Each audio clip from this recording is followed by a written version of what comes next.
Hello friends, मैं स्वागत करता हूं आपके अपने YouTube channel KP self study में। तो आज मैं जीके जीएस का वन लाइनर क्वेश्चन लेके आया हूं जो कि वनडे एग्जाम के लिए महत्वपूर्ण होगी। तो चलिए हम अपने क्वेश्चन को स्टार्ट करते हैं। ये रहा आपके सामने पहला क्वेश्चन। पंचशील समझौता किन दो देशों के मध्य हुआ? पंचशील समझौता किन दो देशों के बीच हुआ?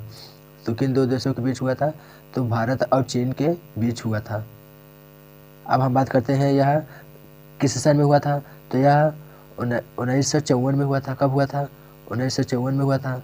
और इस समझौते में 5 महत्वपूर्ण बातें की गई थी। इस समझौते में 5 महत्वपूर्ण बातें की गई थी। 5 महत्वपूर्ण बातें की गई थी। अब हम बात करें जब पंचशील समझौता हुआ था तो उस समय भारत के प्रधानमंत्री कौन थे? तो भारत के प्रधानमंत्री कौन थे? तो भारत के प्रधानमंत्री जवाहरलाल नेहरू थे।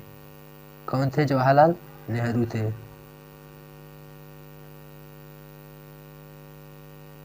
कौन थे? जवाहरलाल नेहरू थे। चलिए हम अगले क्वेश्चन की ओर चलते हैं। यह रहा आपके सामने अगला क्वेश्चन। रेडियो धार्मियता किससे मापते हैं? रेडियो धार्मियता किससे मापते हैं?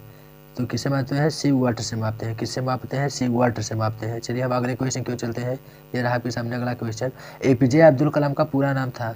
एपीजे अब्दुल कलाम का पूरा नाम क्या था? तो एपीजे अब्दुल कलाम का पूरा नाम अबुल पाकिर जैनुल आबदीन था। अबुल पाकिर जैनुल आबदीन था। चलिए हम एपीजे अब्दुल कलाम के बारे में कुछ बात कर लेते हैं। तो इनका जन्म कब हुआ था? इनका जन्म कब हुआ था? 15 अक्टूबर 1931 में हुआ था। 15 अक्टूबर 1931 में हुआ था। और हम बात करें एपीजे अब्दुल कलाम के बारे में, तो एपीजे अब्दुल कलाम को भारत का मिसाइल मैन कहा जाता है। भारत का मिसाइल मैन कहा जाता है। भारत का मिसाइल मैन कहा जाता है। एपीजे अब्दुल कलाम को भारत का मिसाइल मैन कहा जाता है। और अब हम बात करते हैं एपीजे अब्दुल कलाम के बारे में। तो इनकी 5 पुस्तक हैं। इनकी 5 पुस्तक हैं। इनकी 5 पुस्तक मैं लिख देता हूँ कौन कौन सी पुस्तक हैं। ये रहा, हम इनकी 5 पुस्तक लिख देते हैं। इनका पहला पुस्तक था विंग्स ऑफ फायर। क्या था? Wings of fire. इनकी दूसरी पुस्तक क्या थी? इनकी दूसरी पुस्तक थी इंडिया 2020। इंडिया 2020। और इनकी तीसरी पुस्तक क्या थी? इनकी तीसरी पुस्तक थी ट्रांसजेंडर्स था। ट्रांसजेंडर्स था। और इनकी चौथी पुस्तक क्या थी? इनकी चौथी पुस्तक थी इग्नाइटेड माइंड्स था। क्या था? Ignited minds. अब हम इनकी 5वां पुस्तक की बताते हैं। इनका पांचवा पुस्तक टर्निंग पॉइंट था। इनका 5वां पुस्तक टर्निंग पॉइंट था। और फिर अब हम बात कर लेते हैं एपीजे अब्दुल कलाम को भारत रत्न भी मिला था। एपीजे अब्दुल कलाम को भारत रत्न भी मिला था। भारत रत्न भी मिला है। अब कब मिला था भारत रत्न? तो 1997 ईस्वी में मिला था। चलिए अब हम अगले क्वेश्चन की ओर चलते हैं। ये रहा आपके सामने अगला क्वेश्चन। पवन ऊर्जा के क्षेत्र में भारत का विश्व में कौन सा स्थान है? पवन ऊर्जा के क्षेत्र में भारत का विश्व में कौन सा स्थान है? तो भारत का विश्व में कौन सा स्थान है? तो 5वां स्थान है। कौन सा स्थान है? 5वां स्थान है। अब हम यही बात कर लेते हैं पवन ऊर्जा के क्षेत्र में भारत का एशिया में कौन सा स्थान है। यहाँ तो भारत का विश्व में कौन सा स्थान है?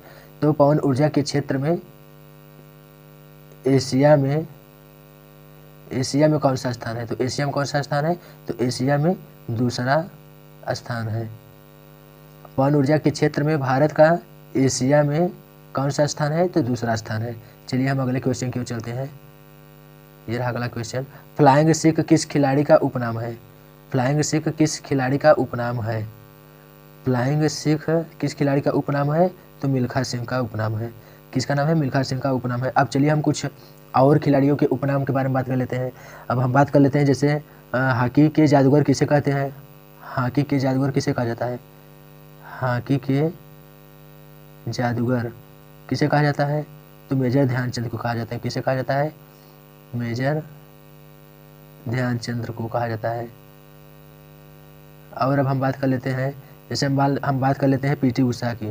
पीटी ऊषा को हम बात करें पीटी ऊषा को, तो पीटी ऊषा को उड़न परी के नाम से जाना जाता है। उड़न परी के नाम से जाना जाता है। अब हम चलते हैं अगले क्वेश्चन की ओर। ये रहा आपके सामने अगला क्वेश्चन। दामोदर नदी घाटी परियोजना की तुलना अमेरिका के किस परियोजना से की जाती है? दामोदर नदी घाटी परियोजना की तुलना अमेरिका के किस परियोजना से की जाती है? तो टेंसी घाटी परियोजना से की जाती है। किससे की जाती है? टेंसी घाटी परियोजना से की जाती है। अब हम चलते हैं अगले क्वेश्चन की ओर। ये रहा आपके सामने अगला क्वेश्चन। हम बात करते हैं जवाहर सागर बांध किस नदी पर बना है? जवाहर सागर बांध किस नदी पर बना है? तो जवाहर सागर बांध किस नदी पे बना है? तो चंबल नदी पे बना है। किस नदी पे बना है? चंबल नदी पे बना है। हम बात करें किस राज्य में है? तो राजस्थान राज्य में है। और हम बात कर लेते हैं इसी के संबंधित, जैसे मान लीजिए हम बात करते हैं चंबल नदी पे एक और बांध बना है। वो भी राजस्थान में है। तो उसका नाम क्या है? राणा प्रताप सागर बांध। क्या नाम है?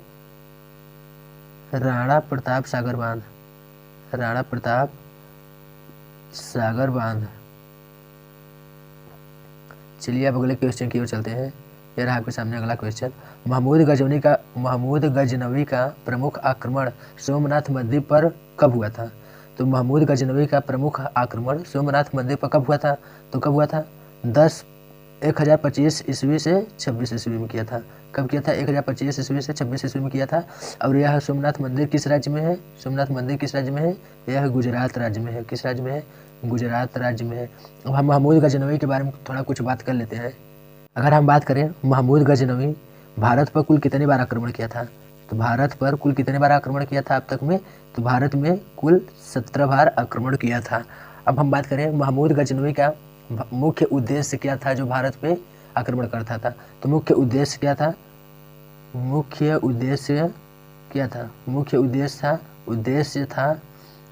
भारत से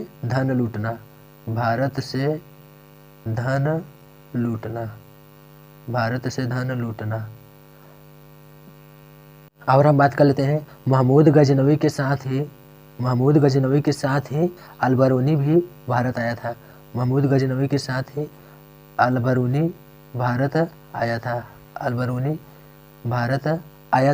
अलबरूनी ने भारत में रहकर एक किताब की रचना की। उस किताब का नाम क्या है? तहकीक ए हिंद। क्या नाम है? तहकीक ए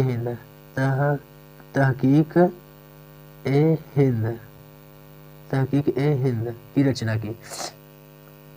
चलिए हम अगले क्वेश्चन की ओर चलते हैं। यह रहा अगला क्वेश्चन। शाहनामा पुस्तक की रचना किसने की थी? किसने की थी? फिरदौसी ने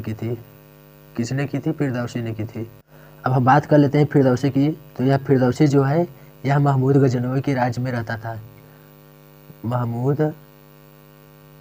महमूद गजनवी के राज्य में रहता था।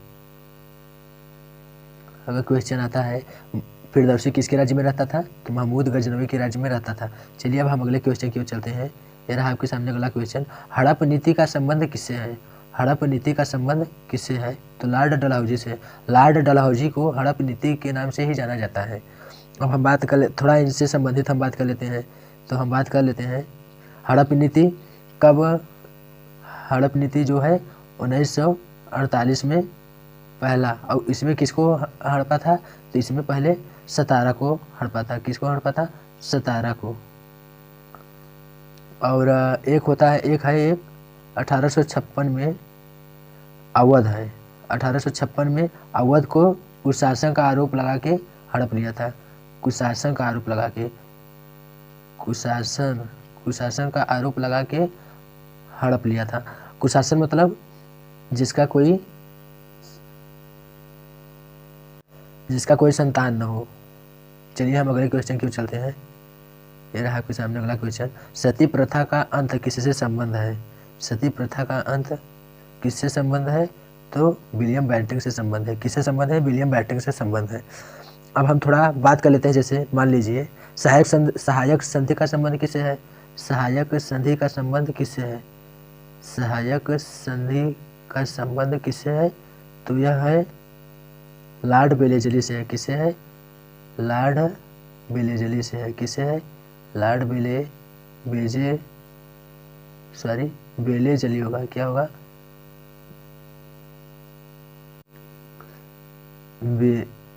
क्या होगा? बेलेजली। तो फ्रेंड्स आज के लिए बस इतना ही क्वेश्चन। तो फिर फ्रेंड्स क्वेश्चन कैसा लगा लाइक एंड सब्सक्राइब जरूर करें। अगर क्वेश्चन में कुछ गलती हो गई होगी तो कमेंट बॉक्स में ज़रूर कमेंट करें। और क्वेश्चन का PDF प्राप्त करने के लिए डिस्क्रिप्शन में टेलीग्राम का लिंक है, उसे ज्वाइन करें, वहाँ से PDF को प्राप्त कर लें। तो आज के लिए बस इतना ही क्वेश्चन। जय हिंद, जय भारत।